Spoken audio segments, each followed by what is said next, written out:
총회 부총회장을 지내신 장로님이 계십니다. 이분은 오래전에서부터 저에게 카톡으로 말씀을 이렇게 보내주십니다. 저는 그 말씀을 매일 읽으면서 은혜를 받고 또 제가 읽는 성경도 있지만 정말 좋은 말씀을 이렇게 몇 절 보내십니다. 근데 오늘 본문 말씀을 보내셔서요, 하루를 보내신 게 아니라 3일 동안을 다른 말씀과 섞어서 이 본문 말씀을 보내셨어요. 그래서 첫 번에는 그런가 보다 하고서 이제 있었는데 3일째 되는 날, 이게 왜 이렇게 계속 보내시나 하는 마음 속에서 정말 성경을 시편 60편을 찾아서 그 말씀을 이렇게 읽게 됐습니다. 근데 제 마음속에 그때 이런 생각이 드는 거예요. 너 지금까지 살면서 너 정말 하나님만 바라보고 믿음으로 목회를 했느냐? 하는 생각을 마음속에 주시는 거예요. 제가 개척할 때부터 지금까지 하나님만 바라보고 목회를 했는데 근데 두 가지 마음이 드는 거예요. 정말 하나님만 바라보고 목회를 했다 하는 생각과 혹시라도 내가 하나님만 바라보지 못한 것이 있는가 라고 하는 생각이 들면서 마음에 울컥 울음이 터지면서 하나님 앞에 기도를 드리게 됐습니다. 감사의 기도도 드리게 되고 또 잘못한 것이 있으면 용서해 달라고 하는 그런 기도도 드리게 되고 내가 정말 하나님만 평생 바라보며 살지 못한 것이 있으면 죄송합니다 라고 하는 그런 기도를 드렸습니다. 그러면서 이 본문을 깊이 다시 한번 묵상하다가 오늘 설교를 준비하게 됐습니다. 본문은 다윗의 이야기입니다.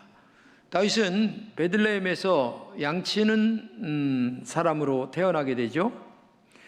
약 15살 정도가 되었을 때에 기름 부음을 받아서 왕이 된다라는 암시를 받게 됩니다.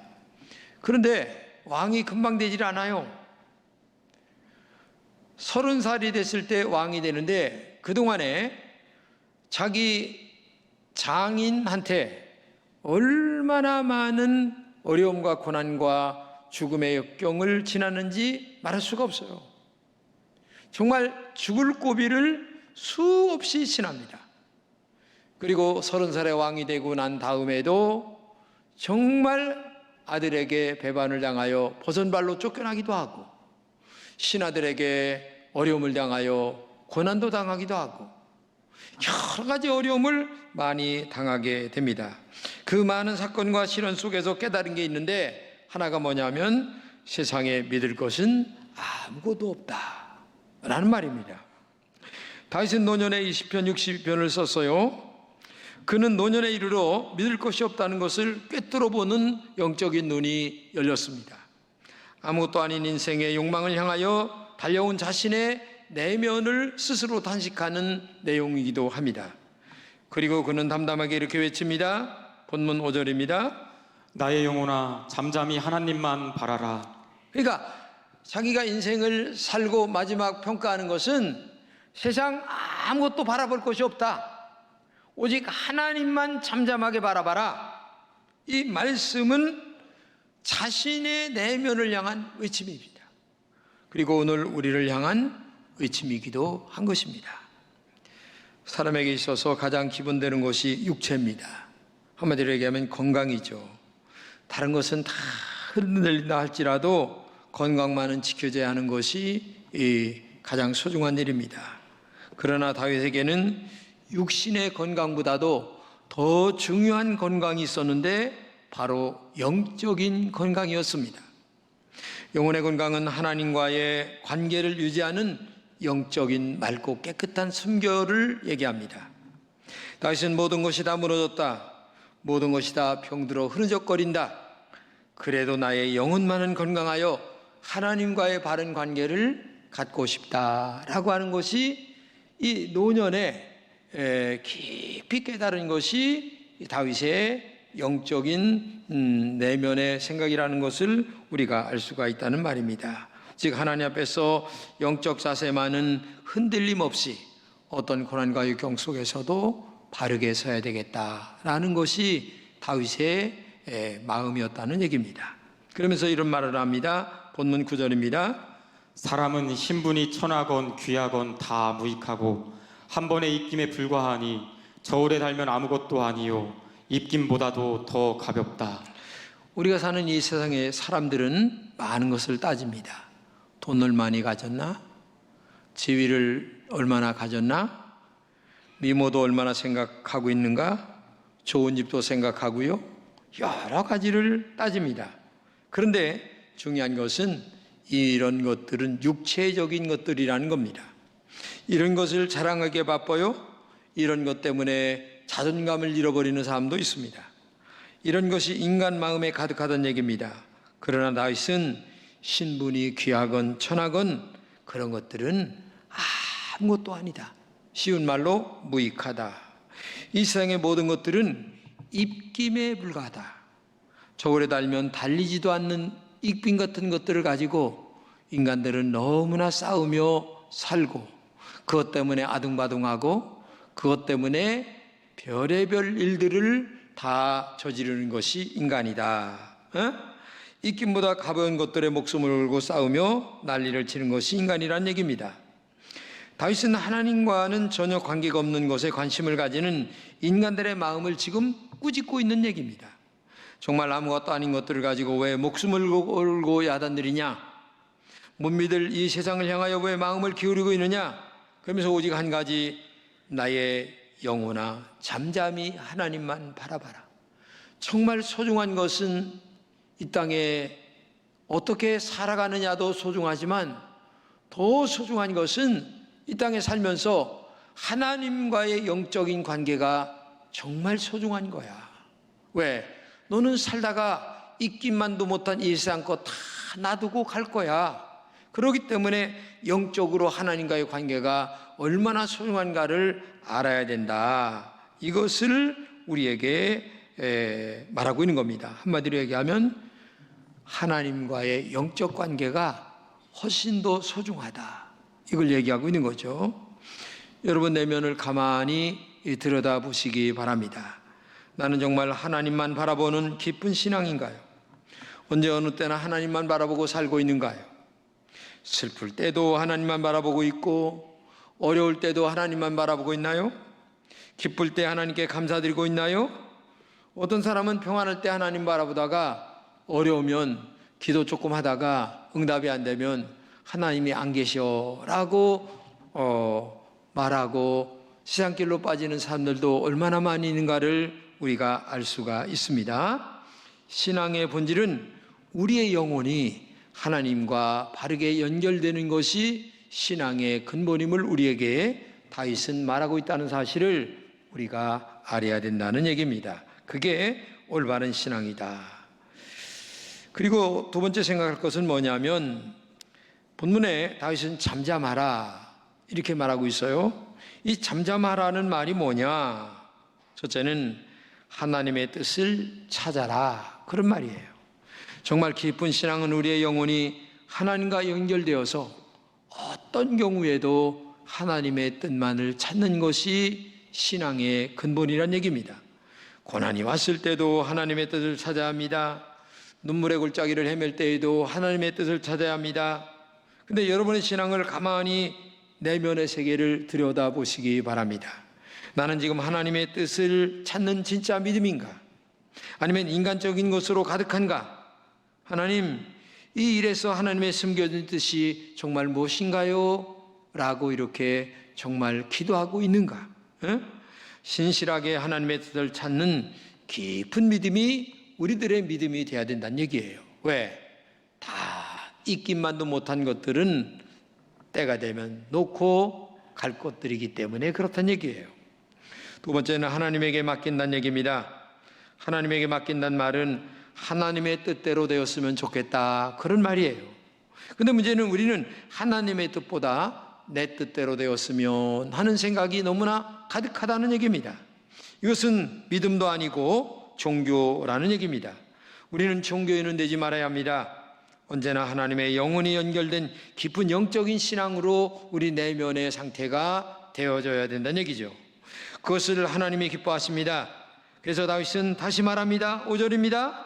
나의 영혼아 잠잠히 하나님만 바라라. 입을 다물고 잠잠하게 정말 하나님만을 바라보는 신앙이 되라.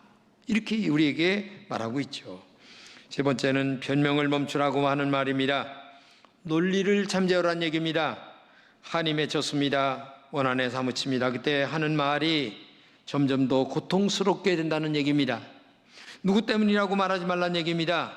조용히 변명을 멈추고 하나님만을 정말 묵상하고 바라봐라 그 얘기예요. 여호와를 경외하는 마음이 충만해야 합니다. 이럴 때 성령으로 충만해져서 하나님의 영이 나를 전체 지배하는 그런 사람이 되기 때문에 그렇죠. 독일의 철학자 임마누엘 칸트는 이렇게 말했습니다. 하나님께 여유를 드리기 위하여 내 이성을 제한시켜라. 너무나 엄청난 말이죠. 우리 이성의 비판 능력은 대단합니다.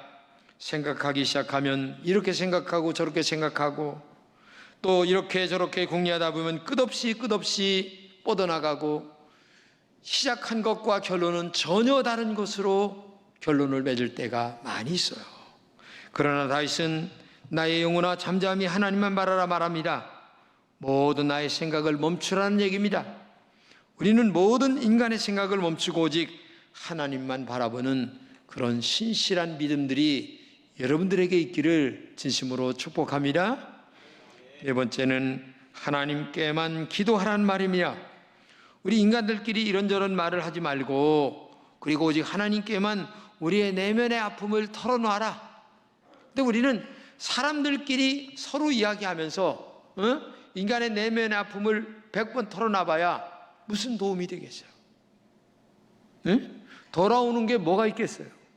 인간의 위로가 됩니까? 안 됩니다. 도리어 아픔만 될 뿐입니다. 예수님의 비유 중에 그 하나님을 두려워하지 않는 재판관의 비유가 나오잖아요. 이 재판관에게 한 과부가 끊임없이 가서 내 원수에 대한 원한을 풀어달라고 계속 얘기합니다. 근데 첫 번에는 안 들어줘요. 또 가도 안 들어줘요. 10번을 가도 안 들어줘요. 근데 이 어려운 과부는 계속 찾아갑니다. 성경은 몇 번이라고는 말하고 있지 않지만은 계속 찾아가서 끝내 내가 하나님을 두려워하니 하고 사람을 무시하나 이 과부가 나를 번거롭게 하니 내가 그 원한을 풀어주리라. 그렇지 않으면 와서 나를 괴롭게 할 것이기 때문이다. 이렇게 얘기하잖아요. 예수님께서 이 비유를 마친 다음에 누가복음 18장 6절에 이렇게 말합니다. 불의한 재판관의 말한 것을 들으라. 하물며 하나님께서 그 밤낮 부르짖는 택하신 자들의 원한을 풀어주지 아니하시겠느냐. 하나님께만 끈질기게 기도하라는 얘기예요. 우리가 하나님께 간구할 때에 택하신 자들의 기도를 들어주신다는 얘기입니다. 그러면서 모든 위협의 요소들로부터 사라지고 평화와 질서를 깃들이게 하시는 하나님의 은혜라는 거죠. 이때 하나님의 살아계심을 경험하게 되고 그리고 하나님의 전능하심을 우리가 알게 되고 배우게 된다는 얘기입니다. 새는 날개가 무거워도 날개 때문에 나는 겁니다. 배는 돛이 무거워도 돛으로 항해를 합니다. 비행기는 날개가 무거워도 그곳으로 날아가는 겁니다. 성도들은 피곤하고 힘들어도 기도해야 살 수가 있습니다. 성도는 기도의 힘으로 살기 때문에 그래요. 예레미야 33장 3절입니다. 너는 내게 부르짖으라. 내가 내게 응답하겠고 내가 알지 못하는 크고 은밀한 일을 내게 보이리라. 부르짖어 기도하면 내가 알지 못하는 더 크고 놀라운 일까지 우리에게 알려주시는 하나님의 은총을 우리에게 얘기하고 있는 거죠. 시편 107편 9절입니다. 저가 사모하는 영혼을 만족해 하시며 줄인 영혼에게 좋은 것으로 채워주시리라. 정말 사모하는 마음으로 정말 배고파서 헐떡거리는 마음으로 하나님 앞에 기도할 때에 좋은 곳, 한마디로 얘기하면 응답으로 채워주시다는 얘기예요. 우리가 기도가 이렇게 중요한 거예요. 그렇기 때문에 여러분과 제가 할 수 있는 것은 정말 고난과 역경과 어려움이 있을 때에 하나님 앞에 간절하게 부르짖는 여러분 되시기를 진심으로 축복합니다. 그러면 우리가 왜 하나님만 바라봐야 할까요? 오늘 본문에는 두 가지를 크게 얘기합니다. 첫째는 소망이 하나님께로부터 나오기 때문이다 얘기합니다. 본문 5절입니다. 물은 나의 소망이 그로부터 나오는도다. 우리의 모든 소망은 하나님께 나온다는 얘기입니다. 미국 여류 소설가인 마가레트 미첼이라고 하는 사람이 지은 바람과 함께 사라지다라는 명작 소설이 있죠. 근데 그 소설에서 이런 문구가 나옵니다. 내일은 또 내일의 희망이 태양이 뜬다. 내일은 또 내일의 태양이 뜬다는 거죠. 그러니까 희망은 계속 하나님 앞에서 가질 때에 우리가 가질 수 있다는 얘기입니다.